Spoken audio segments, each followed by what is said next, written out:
Well, welcome back. Our last task was to figure out what does Paul emphasize when he brings up the gospel at the beginning of this letter, and how might it be different from what you and I might emphasize when we're explaining or describing the gospel of Jesus Christ. So the first thing to note, by the way, is that when I'm asking a question, the answer is always in the text. I'm asking questions specifically about the reading, so there's no need to go to commentaries or to history or something like that in order to answer the basic questions that are being put forth here. There's a little verse in that Paul wrote in his letter to the Corinthians, his first letter to the Corinthians, where he says that we need to learn from him not to go beyond what is written.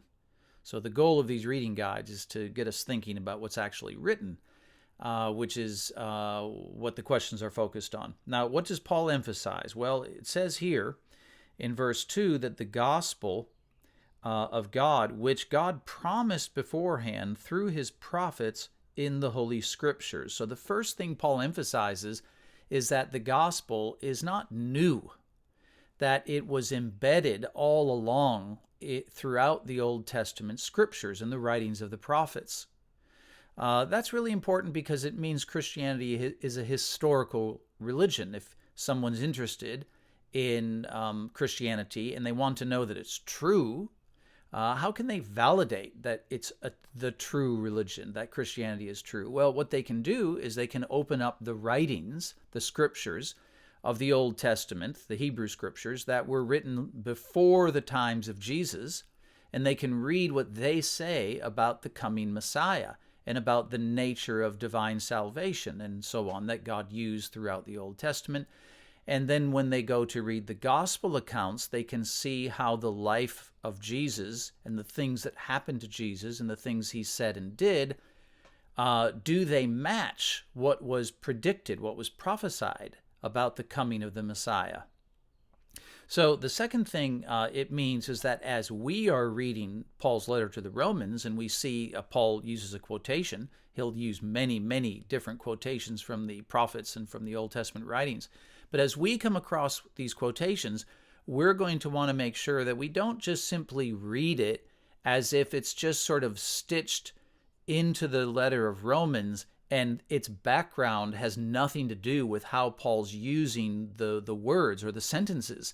We're going to want to pause and go back to the text, the chapter or the chapters, or sometimes the whole book, in which that quotation from which it is derived, and really try to understand what it was saying originally before we move on to to how it's being used in Romans. So it takes a bit of work to do that, but there are great rewards for doing so. Now, the other thing he emphasizes, the second thing he emphasizes about the gospel, is that it concerns God's Son. That is to say that the gospel isn't a new religious philosophy. It's not a new religious ideology or a new religious idea. It is a person. It is centralized in a person. It's the Son of God that is the good news. And this Son is described in two different ways. He has two different natures. According to the flesh, the thing that Paul wants to emphasize is that he's an heir of David. He is a real human being. He is according to the flesh. But as a human, he is a descendant, a literal physical descendant of King David.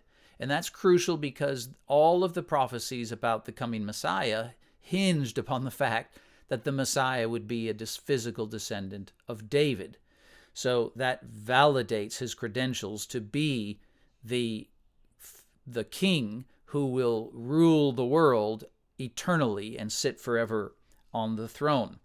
The second thing we're told is that according to the Spirit of holiness, that is, according to his other nature, he has been declared or designated the Son of God in power by his resurrection from the dead. Now, if you had seen Jesus leaning against the well, thirsty for some water, you would have just thought he was a normal human being because he had no way to get the water. He was just waiting for the woman to come along from Sychar so he could ask her for a drink. even though he did some extraordinary miracles, which raised the question about his true identity, it wasn't nearly as obvious until he was raised from the dead. Even his own disciples thought sort of his death was the end, and were not really anticipating his resurrection. So at his resurrection, then, he was designated as the Son of God in power, the Son of God with power. And he was subsequently ascended to heaven and enthroned at the right hand of God, where he sits to this very day. So he has these two natures. So that's what Paul, anyways, emphasizes about the gospel. Now, the next task is, if we read a little further ahead in verse 15, Paul says, I'm eager to preach the gospel to you also who are in Rome, for I'm not ashamed of the gospel. Now, I hope you're not ashamed of the gospel. I hope I'm not ashamed of the gospel. But on what grounds should we not be ashamed of the gospel? Why should we be so confident about the gospel as we publicly proclaim it in the world? That's the next task. What are these verses? What reasons do they give as to why we should not be ashamed of the gospel? So, best wishes, and we'll see you next time.